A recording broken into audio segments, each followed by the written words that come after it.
Do you know that we have more of young persons in our world today than ever before?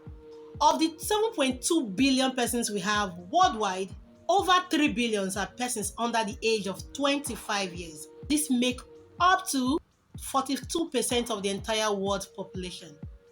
And around 1.2 billion of these young persons are adolescents within the age bracket of 10 to 19 years of age. This brings me to the question I have for you today. Who is an adolescent? What is adolescence? Why should we seek to understand this special group of individuals? Why? My name is Ella Glory Guyenga. I am the Think Specialist. I help teenagers to discover themselves, set life-defining goals, and acquire life skills that will make them cope with challenges of everyday life. I also work and help parents of teenagers better understand and connect more with their teenagers so as to ease their smooth transition into successful adulthood. I help teens coaches, religious organizations, school owners, and other teens-friendly institutions to help build teenagers that can contribute positively to themselves and to the world and community they live in. Today, in this video, we are trying to see and know why we should understand this special group of individuals we call adolescents, commonly known as teenagers. Come with me. Adolescence is the transitional phase of life between childhood and adulthood. It is a very unique and critical stage of human development that will form the foundation of how our adult life will turn out to be. So as an adolescent, this particular phase, this transitional phase of your life is what will form the foundation of how your adult life will turn out to be. As a parent, this transitional phase of life is what will form the foundation of how the adult life of your teenager or your adolescent will turn out to be. So, generally, an adolescent are persons within the age bracket of 10 years to 21 years of age. You heard me well. Yes, 10 years to 21 years of age. Hence, an adolescent is defined or is termed as someone who is no longer a child and is not yet an adult. No wonder World Health Organization defines adolescent as someone who is between childhood and maturity. And also, adolescents can be called teenagers because teenagers are individuals in their teens relating to persons within the age of 13 to 19. So they are called teenagers. So adolescence covers teenagers also. So sometimes adolescents are referred to as what? Teenagers. And we have different stages of this demograph, this special group of persons. We have different stages. We have the first stage of adolescent, which we call the pre-adolescents, which is persons within the age bracket of 10 to 12 years. And we have the second stage of adolescence, which we call the early adolescents, are individuals within the age bracket of 13 to 14 years of age. And we have the mid-adolescents, which we call the mid-teens, which are persons within the age of 15 to 17 years of age. And lastly, we have the late adolescents, which are individuals that fall within the age of 18 years to 21 years of age. Let me ask you this question. As a parent, which of these stages do your children belong to?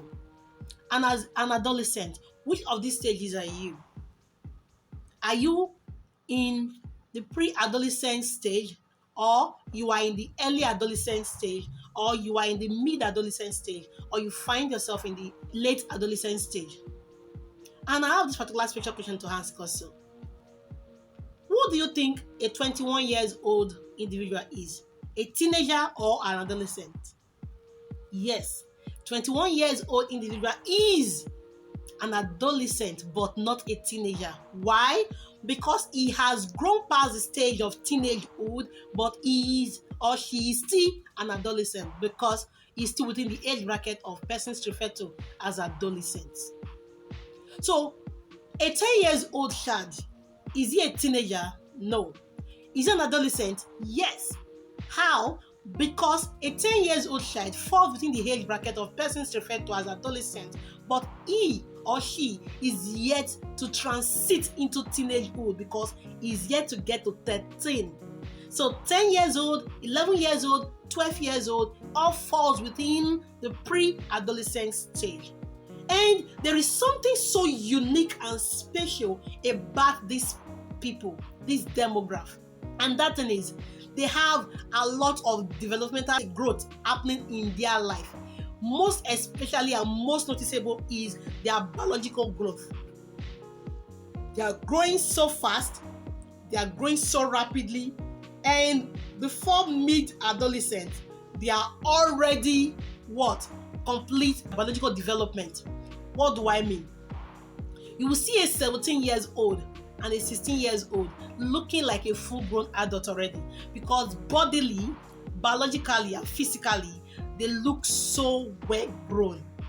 But other phase of development is still ongoing, is still maturing. We talked about the social development, we talked about their emotional development, we talk about their intellectual development. All of these they are still ongoing, they are still maturing. It's a continuous process till far late into the late adolescence. Why? Because their brain is still under construction. That explains why they act the way they do. Why?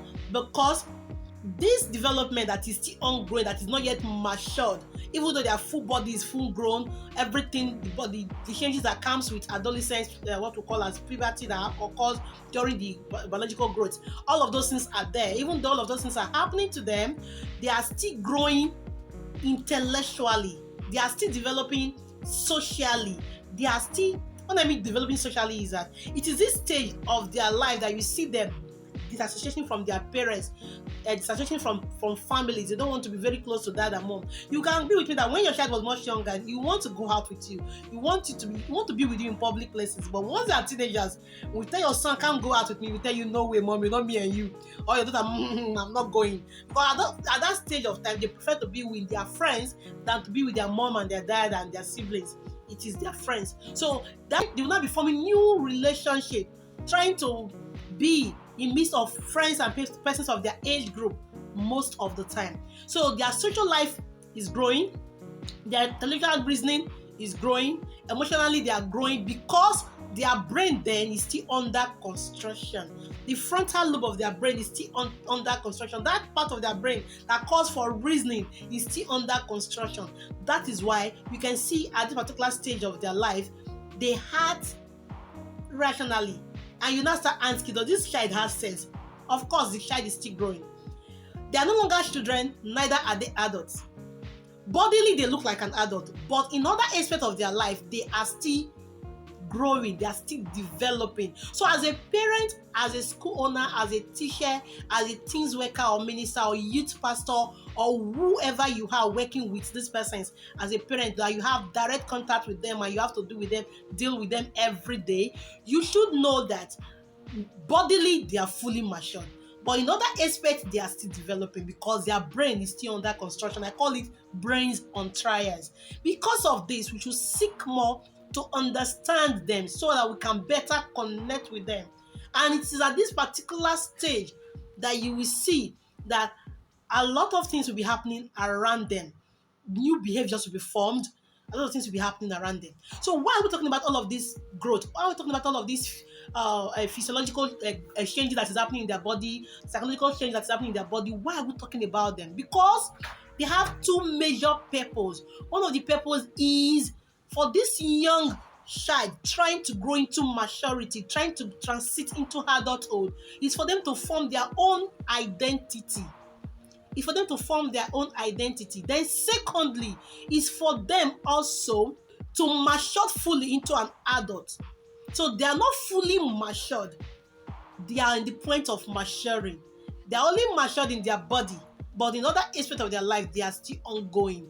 So one is for them to form a very stable personal identity, and also for them to have matured fully into successful adulthood. So it is our duty as parents, it is our duty as teens coaches, as teachers, as educators, and youth ministers to always seek to understand them so that we can better connect with their struggles and help them through this phase that they are going through. And you will agree with me that it is much more easy to be a teenager decades ago than it is right now in our world today. So I am saying this so that we will know how to better help these special kind of individuals. That is what this particular video is for. In our next video, we are going to be looking at the challenges, peculiar challenges and characteristics that this particular age group, these particular special individuals do undergo. And before I call it a day and wish you well, don't forget to press the subscription button and notification button so that you don't miss out on any of our videos coming to you. Thank you so much, and I will be seeing you soon.